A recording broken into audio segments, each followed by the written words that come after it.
Larry Holder, Jeff Duncan here with you at the Superdome. Saints heading to the playoffs, Jeff. They beat the Atlanta Falcons, getting a taste of revenge, 23-13.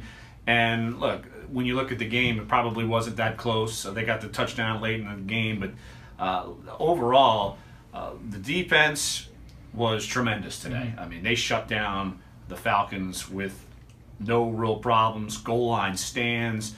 Butt picks from Marshon Lattimore. I'm going to make that a term, just like butt fumble.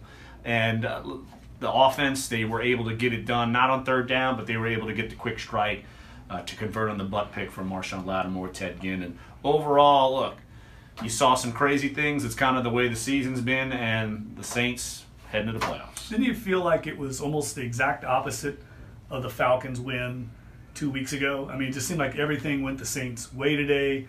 You talked about the crazy interception that Lattimore had. That was kind of a momentum-turning part of the game. They were only up 6-0. Atlanta's driving to try and maybe put a field goal on the board, turn things around. Next thing you know, Ted Ginn scoring, and the game's pretty much decided. But an incredible performance by the defense, I thought. And you could tell how proud Sean Payton was afterward. I mean, he went out of his way to mention how many players they lost to injury, and this group stepping up against a very good, explosive offense. I mean, it's not like they were shutting down Bryce Petty today. They're shutting down Pro Bowlers in the Atlanta Falcons. The big goal line stand, just a lot of big plays by the defense, and they needed it because the Falcons defense played very well as well and shut the Saints down. So to me, it felt like kind of justice was served today with the officiating, everything. I was waiting for you to bring up the officiating. Well, everything went the Saints' way today. I mean, Falcons dropping balls, a fumble on the goal line. I mean, just a lot of things that worked out for the Saints. And that's how this game works. Sometimes, the gridiron guards smile on you. Yeah, and I think you just look at the way this season has gone. The Saints have won these wild and kind of wacky games. These plays are going on their side. Sometimes they haven't, but for the vast majority of the time they have. And look, they're in.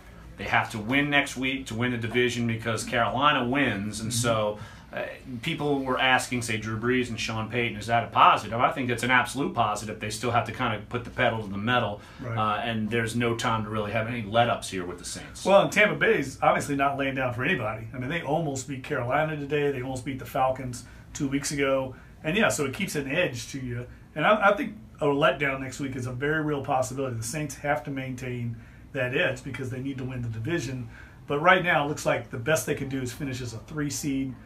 Minnesota and Philadelphia have locked up the first-round byes. So it's looking like the Saints will get a home game somewhere in the line if they can win in Tampa and then potentially have to go on the road and play the Minnesota or Philadelphia. And I think either one of those games would be winnable with the way this team's playing right now because today's performance, with the way the defense played, we know the running game's solid, and you got Drew Brees under center. This team can beat anybody in the NFC. Yeah, absolutely. I think the NFC is still as wide open as it gets, even though Minnesota's still playing well, that sort of thing. The Rams are still playing pretty well after beating the Saints. But, yeah, look, the moral of the story is you're in. Once you get in, I think this NFC is so wide open. You get in and you just kind of see what happens. Yeah, I agree. And, look, this defense, today's performance, I think is going to rank as one of the best we've seen in a long time by the Saints, considering who they were playing, considering the big plays they made because the Saints' offense was shut down for the most part. And if the Saints don't make those big plays on the goal line, if they don't make the turnovers, this game's probably a nail-biter going down to the fourth quarter. Yeah, I think even going into the fourth quarter, there was people still biting their nails, nervous because the offense wasn't quite clicking like they've been accustomed to in these playoff seasons. Well, you mentioned the third downs. Yes. Both teams couldn't convert a third down to save their life today. And that's a testament to the defense and the game plans. Dennis Allen, I thought, had a great game plan. They really mixed things up and kept Atlanta off balance. Atlanta looked like they were off balance the whole game. Yeah, I would agree. So for Jeff Duncan, I'm Larry Holder. Once again, the Saints win 23-13, heading to the playoffs for the first time since 2013. Of course, we will be along for the entire ride, and all of our coverage team at NOLA.com and in the print editions to the Times-Picayune. Again, once again, Saints 23, Falcons 13. Thanks for joining us. Happy holidays.